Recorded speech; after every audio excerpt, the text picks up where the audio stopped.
জেফিরিয়া নামক একটি রাজ্যে খুবই শক্তিশালী ও চতুর এক রাজপুত্র ছিল। তার নাম ছিল কাইল। সে যেমন যুদ্ধে পটু ছিল তেমনই সুন্দর, কিন্তু লোকে তাকে তার খারাপ মেজাজের জন্যই চিনত।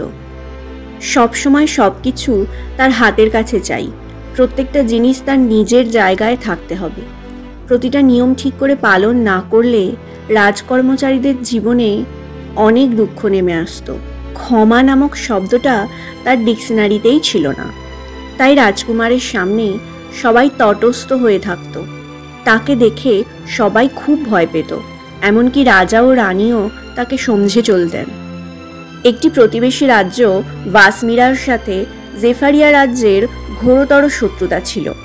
এই শত্রুতা শেষ করার জন্য দুই রাজ্যের রাজা ঠিক করলেন জেফারিয়া রাজ্যের রাজপুত্রের সাথে ভাসমিরা রাজ্যের রাজকুমারী লিওরার বিয়ে দেওয়া হবে।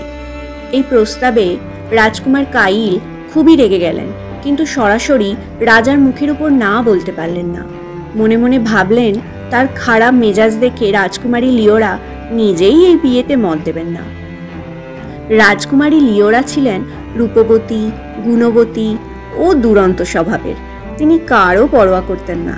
তার হাতে পায়ে কোনো নিয়ন্ত্রণই ছিল না।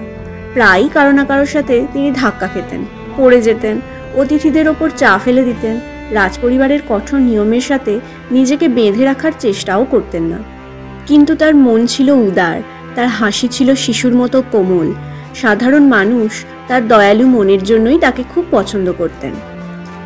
একদিন ভাসমিরার রাজা ও লিওরা জেফারিয়া রাজ্যের নিমন্ত্রণ রক্ষা করতে এলেন। তাদের আসার কথা শুনে কাইল খুবই বিরক্ত হলেন। প্রাণোচ্ছল রাজকুমারী লিওরা রাজপ্রাসাদে প্রবেশ করলেন। হঠাৎ করে রাজকুমারী লিওরা নিজেই নিজের পোশাকের ওপর পা দিয়ে হোঁচট খেয়ে সামনের মেঝেতে ধপাস করে পড়ে গেলেন। রাজসভায় থাকা সবাই অবাক হয়ে গেলেন। লিওরা নিজেকে একটু সামলে নিয়ে হেসে বললেন, মেঝেটা বেশ মজবুত। সভায় গুঞ্জন উঠে যায়। এদিকে কাইলের ভুরু কুঁচকে গিয়ে রাগ স্পষ্ট হয়ে ওঠে তার চোখে।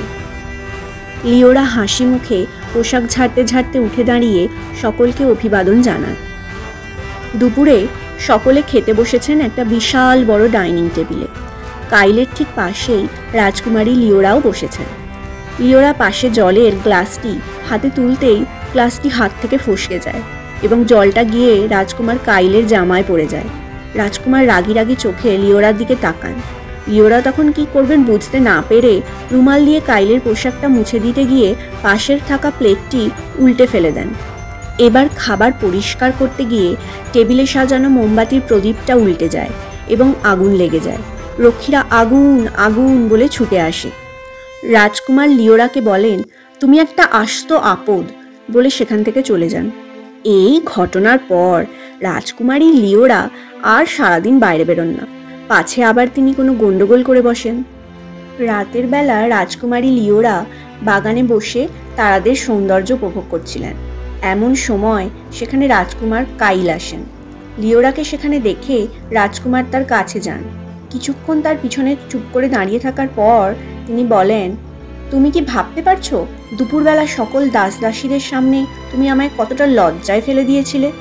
লিওরা হঠাৎ তার পিছনে রাজকুমারের গলা শুনে চমকে উঠলেন। রাজকুমার কাইলের কথা শুনে তিনি হেসে বললেন, আজ দুপুরের ঘটনা নিয়ে বেশি ভাববেন না, কিছুদিন পর সবাই এই ঘটনা ভুলে যাবে, আপনিও। কাইল এত কিছুর পরেও লিওরার মুখে হাসি দেখে তাকে জিজ্ঞাসা করলেন, এই রাজ্যে সবাই আমায় ভয় পায়, তুমি কি আমায় ভয় পাও না? লিওরা একগাল হেসে বললেন, আরে আপনাকে ভয় পাওয়ার কি আছে? আপনি কি বাঘ না ভাল্লুক যে আমায় খেয়ে ফেলবেন? আর তাছাড়া দুদিন পর আমাদের বিয়ে হবে, আপনাকে ভয় পেলে কি চলে? আপনি একটু রাগী কিন্তু মিষ্টি। রাজকুমারী লিওরার এই কথা শুনে রাজকুমার তো অবাক হয়ে গেলেন। নিজের সম্পর্কে এই ধরনের কথা আগে কখনো শোনেননি। রাজকুমার অন্যদিকে তাকিয়ে মৃদু হাসলেন। তারপর দুজনে একসাথে বসে আকাশের তারা দেখতে লাগলেন। রাজকুমার বুঝলেন লিওরার থেকে ভালো জীবনসঙ্গী তিনি আর পাবেন না। রাজকুমার কাইল ও রাজকুমারী লিওরার বিবাহ সম্পন্ন হলো। দুজনে বিবাহের পর রাজপ্রাসাদে প্রবেশ করলেন। দরজা দিয়ে ঢুকতে গিয়ে রাজকুমারী আবার নিজের পোশাকে আটকে পড়ে যাচ্ছিলেন, কিন্তু এবার রাজকুমার পড়ার আগেই তাকে ধরে ফেললেন। এবার দুজনেই দুজনের দিকে তাকিয়ে হেসে ফেললেন। বদমেজাজি রাজকুমার অবশেষে তার জীবনের ভালোবাসাকে খুঁজে পেলেন।